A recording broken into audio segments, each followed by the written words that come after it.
자, 그러면 2024년 11월 마지막 주 주일 예배 설교 본문을 말씀드리고 함께 읽어보는 시간을 가져보도록 하겠습니다. 오늘 설교 본문은 사도행전 13장 2절부터 3절이 되겠습니다. 사도행전 13장 2절에서 3절을 다 같이 함께 읽어보겠습니다.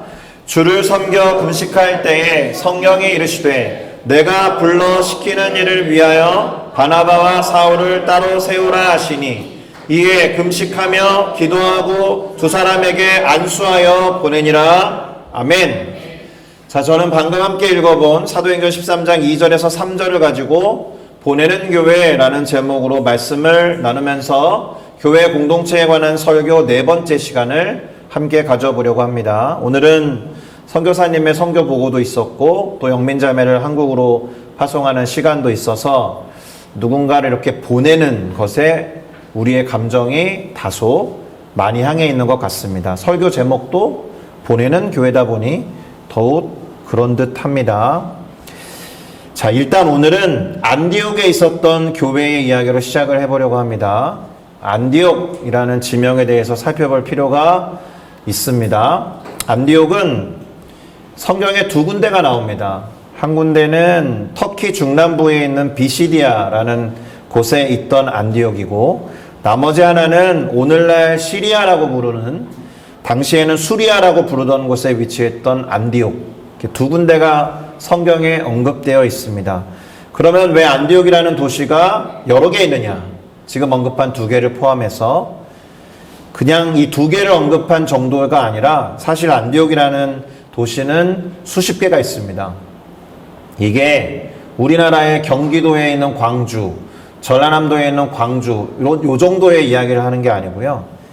일단 안디옥은 그리스 제국의 맹주였던 알렉산더 대왕이 죽은 이후에 이 그리스 제국이 4개의 왕조로 분열이 돼요. 그 중에 하나였던 셀레코스 제국에서 안티오쿠스라는 장군을 기념하기 위해서 만든 여러 개의 도시들이 있었습니다. 안티오쿠스에서 발음이 비슷하니까 안디옥이잖아요. 예, 그러니까 여러 개의 도시에서 도대체 어떤 안디옥을 말하는 거냐 구분을 할 필요가 있었기 때문에 그 도시가 위치한 더 큰 지역명을 앞에 붙여서 설명하게 된 거죠. 비시디아에 있는 안디옥, 비시디아의 안디옥, 수리아에 있었던 안디옥, 수리아의 안디옥, 이런 식으로요. 자, 아무튼 그 안디옥 중에서, 여러 개의 안디옥 중에서 당시에 수리아라고 불렀던 지역에 있었던 안디옥에 교회가 있었다라는 겁니다. 자, 그 교회는 스데반의 순교로 시작된 예루살렘의 박해를 피해서 기독교인들이 흩어졌을 거 아니에요. 그런데 그들이 흩어져서 가는 곳마다 말씀을 전했다라는 거예요. 그리고 말씀을 전하고 복음을 전했을 때 그 복음을 받아들였던 사람들이 신앙생활을 하기 위해서 공동체를 형성하는 것이 교회잖아요. 그렇게 교회들이 세워졌는데 그중 한 곳이 수리아의 안디옥 교회였다라는 겁니다. 지도를 잘 보시면 이해가 되시죠? 이쪽에 터키 반도 쪽에 비시디아 안디옥이 있고 오늘 우리가 주목해야 되는 곳은 여기입니다. 김종현 선교사님이 온 곳에서 가까이 있습니다. 자, 시리아에 있었던 안디옥 교회에 대해서 성경이 뭐라고 기록하고 있었는지 사도행전 11장 19절에서 21절에 다음과 같은 내용을 참고해 보시면 좋겠습니다. 제가 읽겠습니다. 그때 스데반의 일로 일어난 환란으로 말미암아 흩어진 자들이 베니게와 구브로와 안디옥까지 이르러 유대인들에게만 말씀을 전했는데 그 중에 신기하게도 구브로와 구레네 몇 사람이 안디옥에 이르러서는 그리스 사람 곧 헬라인에게도 예수님의 말씀을 전파했더니 주님의 손이 그들과 함께 하셨기 때문에 수많은 사람들이 믿고 주께 돌아와서 교회를 이루었다, 이런 겁니다. 놀랍죠? 도망치면서 복음을 전했다라는 거예요. 우리에게 조금 더 이해가 쉬운 예를 하나 들어보면 6.25 전쟁이 터졌을 때 북한 땅에 살고 있었던 기독교인들이 남쪽을 향해서 계속 내려가면서도 복음을 전했다라고 생각하면 거의 비슷한 예가 되는 거죠. 우리나라에서도 실제로 있었던 일입니다. 남쪽으로 피난을 가면서 만나는 사람들에게 예수를 전했더니, 그래서 부산 지역의 기독교가 상당히 강력했던 것을 볼 수 있습니다. 부산 지역에 교회들이 많이 서고, 그리고 그 신앙도 상당히 보수적이고 근본적인 것을 우리 기독교, 한국 기독교 역사에서 볼 수가 있어요. 자, 어쨌든 이렇게 개척이 된 안디옥 교회는 소문난 교회였습니다. 무슨 말일까요? 예루살렘에 있었던 교회와 성도들, 지금 박해가 벌어져서 예루살렘에서 막 흩어졌잖아요. 그래서 막 여기까지 도망가면서도 복음을 전해서 형성된 이 안디옥 교회에 대한 소문이 요 밑에 예루살렘까지 들렸다는 겁니다. 안디옥에서 예루살렘까지는 한 500km 정도 떨어져 있거든요. 자, 그게 정말 사실이냐? 안디옥 교회의 안디옥이라는 지역에 교회가 섰고, 심지어 이방인들이 모여 있는 게 사실이냐? 이것을 확인하기 위해서 예루살렘 교회는 바나바라는 사람을 안디옥으로 보냈다라는 거죠. 그 소문이 어떠한지 확인하고자 그곳에 바나바가 도착해서 봤더니, 눈으로 어떻게 봤는지는 모르겠지만 하나님의 은혜가 가득한 것을 보게 되었고, 아, 이것이 하나님의 은혜의 결과구나라는 것을 직접 체험했더니 너무 기뻤던 거죠. 그래서 이 안디옥 교회 성도들을 어떻게 격려할까 생각하다가 굳건한 마음으로 주와 함께 머물러 있으십시오 라고 권했다라는 겁니다. 그런데 바나바는 착한 사람이면서 동시에 성령과 믿음이 충만하였고, 바로 그 바나바를 통해서 더 많은 사람의 무리가 주님을 믿기 시작했다라는 겁니다. 오늘 설교의 주안점은 아니지만 바나바와 관련해서 간단하지만 중요한 점을 말씀드려보면 뭐예요? 믿음과 성령으로 충만할 뿐 아니라 착한 사람이었다. 그의 성품이 대단히 좋았다라는 겁니다. 자, 이어서 바나바는 사울이라는 사람을 불러오는데 이 지도에는 나와 있지 않아요? 죄송합니다. 한 여기쯤 됩니다. 여기에 다소 오늘날 다르서스라고 부르는 곳에 사울이라는 사람이 거기가 고향이거든요. 거기에 있는 사울을 불러온 거죠.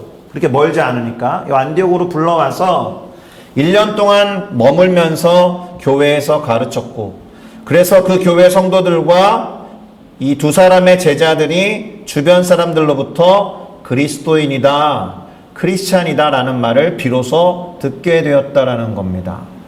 그 전에는 그리스도인이라는 말이 없었다라는 뜻이죠. 비로소라는 말에 그 방점이 있습니다.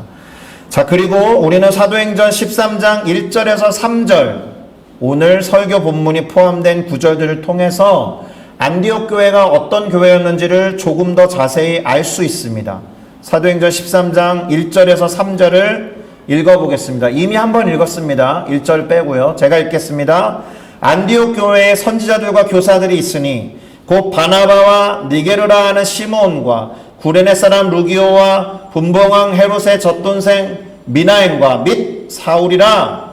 주를 섬겨 금식할 때에 성령이 이르시되 내가 불러 시키는 일을 위하여 바나바와 사울을 따로 세우라 하시니, 이에 금식하며 기도하고 두 사람에게 안수하여 보내니라. 아멘. 자, 오늘 설교 제목을 보내는 교회라고 한 것에는 바로 이 안디옥 교회가 바나바와 사울을 당시에 공식적인 최초의 선교사로 보냈기 때문에 그렇게 정해본 거예요. 자, 지금까지 안디옥 교회 이야기를 열심히 했습니다. 그러면 이 교회가 어떤 교회인지를 잠시 정리해 드리겠습니다. 우선 유대인만이 아니라 헬라인, 그러니까 이방 사람들도 함께하는 교회였다라는 것이고, 그리고 교육과 양육을 잘 받았던 교회로서 삶이 어땠는지는 모르겠지만 비로소 그리스도인이라 일컬음을 받는 사람들의 교회였다. 그리고 오늘 읽지는 않았지만 사도행전에 보면은 큰 흉년이 주변 일대에 들었을 때에 유대에 사는 형제들에게 후원을 한 교회예요. 부조를 해서 그걸 어떻게 전달할까 싶어서 바나바와 사울에게 그것을 맡겨서 예루살렘으로 보낸 교회입니다. 그리고 선지자들과 교사들이 있어서 잘 훈련하고 잘 훈련받았던 교회, 그 단적인 표현이 주를 섬기고 금식해서 성령의 음성을 들을 수 있었던 성도들이었다는 겁니다. 그래서 결론적으로 사울, 곧 바울을 바나바와 함께 선교사로 파송한 교회였다라는 겁니다. 잘 와닿으시죠? 안디옥 교회는 그런 교회였습니다. 본보기가 되는 교회였고, 바라기는 우리 교회도 안디옥 교회와 같은 교회가 되면 참 좋겠다 이런 생각을 해봅니다. 마냥 부러운 것 같죠? 그러면 부러워하는 것으로 그쳐서는 안 되니까 우리 교회는 어떠한지 돌아보고 점검해 보면서 어떻게 발전해 나아갈 것인지를 함께 생각해 보면 좋겠습니다. 잠시 싱가포르 순복음교회를 살펴볼게요. 저희 교회는 1984년부터 4가정이 모여서 기도 모임을 하면서 개척된 교회입니다. 여러 차례 말씀드렸죠. 싱가포르 내에서는 지금 부키티마에 있는 싱가포르 한인교회 다음으로 개척된 2번째 한인교회입니다. 3번째 저까지 지금 9번째 담임 목사에 의해서 사역을 하고 있고요. 그리고 여의도 순복음교회에 순복음 세계 선교회 산하 동남아시아 지방회가 있고 인도 차이나 지방회가 있는데 그 2개를 합쳐서 동남아시아 총회라고 부르는데 거기에 속한 교회입니다. 이벤트성이었지만 그동안에 단기 선교도 했고 봉사활동도 했고 선교사님들을 후원하고 있는 활동을 지금까지 해왔습니다.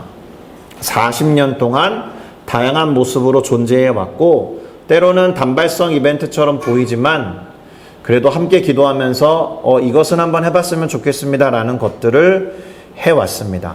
자, 지금까지의 모습을 토대로 해서 그러면 싱가포르 순복음교회 성도 여러분에게 이런 질문을 던져보고 싶습니다.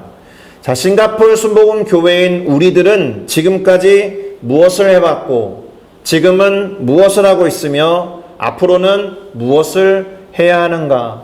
공동체적인 목적과 방향도 말하는 것이지만 우리는 각 교회이기 때문에 성도 한 사람이 각 교회이기 때문에 우리 각 개인은 또한 어떻게 해왔고 어떻게 해가고 있으며 앞으로 무엇을 할 것인지를 생각해 봐야 한다는 겁니다. 그런 측면에서 잠깐 살펴보았던 안디옥 교회가 좋은 예가 될 거예요. 다음과 같은 도전을 해보면 어떨까 싶습니다. 신앙교육과 훈련, 곧 양육을 잘 받고 주님을 섬기듯이 서로를 돌보고 또 필요하다면 금식도 하면서 성령의 음성을 듣는 그런 교회가 되어야 할 줄로 믿습니다. 그래서 그 음성에 따라서 선교사를 보내기도 하고 선교사님들을 지원하기도 하면서 우리 각 스스로가 세상 가운데로 나아가는 자기 스스로를 보내보는 그런 교회가 되어야 한다는 겁니다. 어떻습니까? 자, 그리고 한 가지 더 강조하고 싶은 것은 이 안디옥 교회가 서기까지 그 교회를 세웠던 이들의 모습을 통해서 우리가 어떤 삶을 살아야 하는지 이렇게 정리해 볼 수 있을 겁니다. 안디옥 교회를 세운 분들은 그야말로 차별화된 신앙인의 삶을 살았는데요. 박해를 피해서 이동을 하면서도 주님의 말씀과 복음을 전한 결과로 탄생한 교회가 안디옥 교회라고 할 수 있으니 우리들도 어려운 환경 속에 있다고 해도 주님의 말씀을 붙잡고 그것을 전하는 삶을 살아보자. 아주 중요한 포인트가 되겠습니다. 시리아 난민들이 전쟁 때문에 내전 때문에 레바논으로 넘어왔잖아요. 그분들이 원래 복음을 알던 분들이어서 주변에 복음을 전하지는 않았지만 복음이 있는 곳으로 넘어와서 복음화 되었고 지금 뭘 하고 있다고 그랬어요? 난민이었지만 성도가 되어서 이후에 넘어오는 난민들을 섬기는 분들이 되어 있다. 난민교회라고 이름을 붙여도 뭐 난민이라는 표현이 너무 도드라지는지는 모르지만 그분들은 더 이상 난민의 정체성이 아니라 성도의 정체성으로 오는 분들을 복음으로 맞이하고 있다는 겁니다.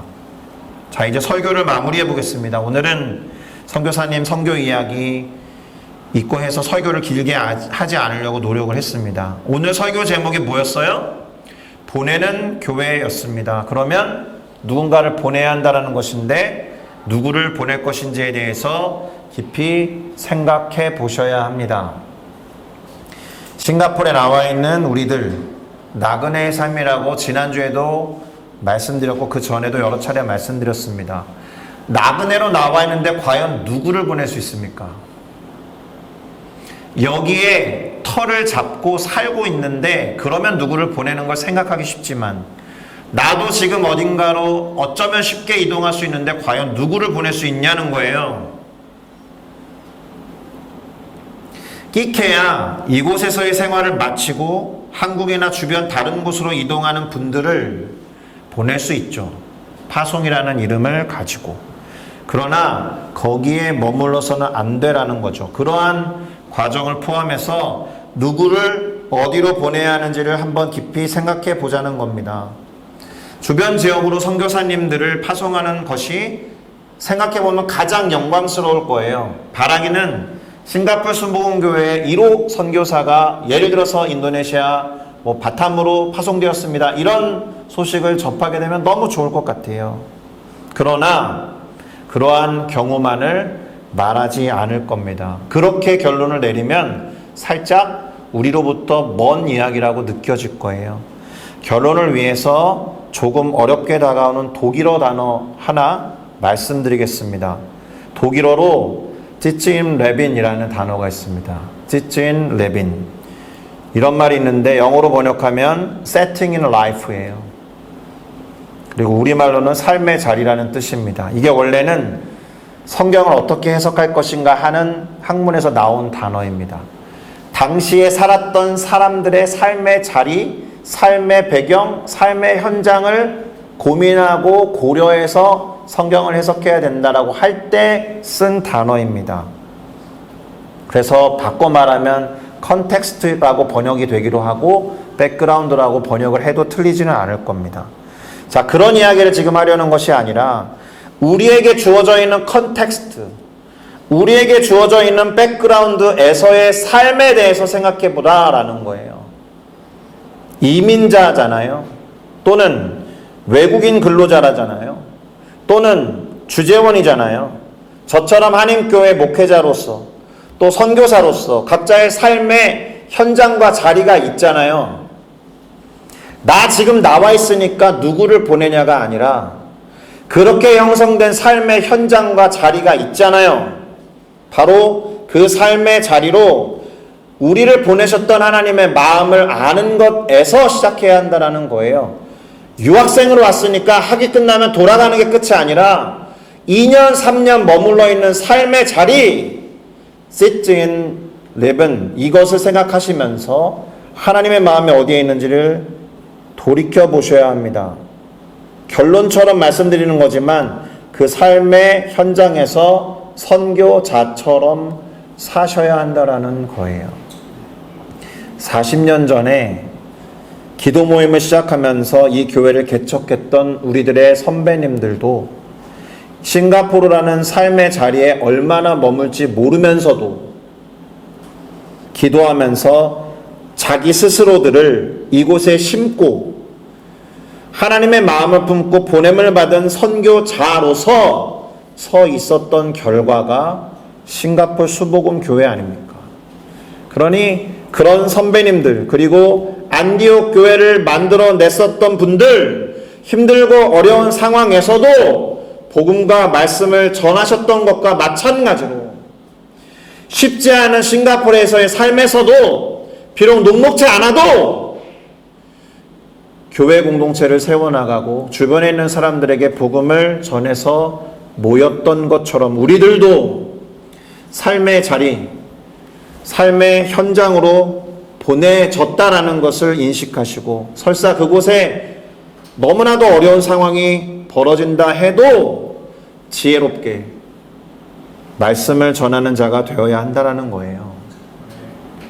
그런 면에서 우리가 드리는 지금 이 주일 예배가 어떤 의미를 갖느냐, 삶의 자리와 일상으로 다시 한번 우리 성도들을 파송하는 그것이 이 예배의 마지막 순간일 것이고, 그리고 그렇게 파송된 삶의 자리에서 복음을 전하고 그 결과와 열매를 들고 와서 하나님께 기쁨으로 드리는 것이 이 주일 예배의 시작점이어야 한다는 겁니다.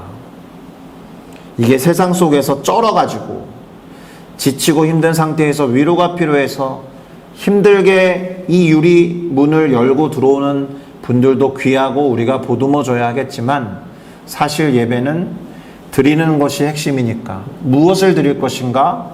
내 삶의 자리와 현장에서 갖고 왔던 열매를 하나님께 기쁨으로 드리는 것에 초점을 두는 우리 모두가 되어야 할 것입니다. 할렐루야. 교회는 성도들을 세상 가운데로 보내는 거예요. 성도님들을 삶의 자리와 삶의 현장으로 보내고 성도님들은 지혜롭게 말씀을 전하는 겁니다. 그리고 돌아와서 그 열매를 하나님께 드리며 기쁨으로 예배하는 것이 교회의 의미입니다. 할렐루야. 그 누군가를 보내서 지원하고 기도하는 것을 포함하겠지만 그것이 전부가 아니라 나 스스로가 삶의 자리로 보내진다는 것을 기억하시면 좋겠습니다. 저는 우리 싱가포르 순복음교회 성도 여러분들을 가정으로 파송합니다. 학교와 직장으로 파송합니다. 각자 삶의 자리로 파송하는 거예요. 열심히 복음을 위해서 치열하게 포기하지 않고 싸워주시고 거기서 얻은 전리품들과 열매를 기쁜 마음으로 갖고 와서 다음 주 주일 예배 때 찬양하는 태도부터 달라졌으면 좋겠습니다. 할렐루야. 그리고 말씀을 듣고 다시 삶의 자리로 나아가는 겁니다. 이것이 우리 교회 싱가포르 순복음교회가 될 줄로 믿습니다. 기도하시겠습니다.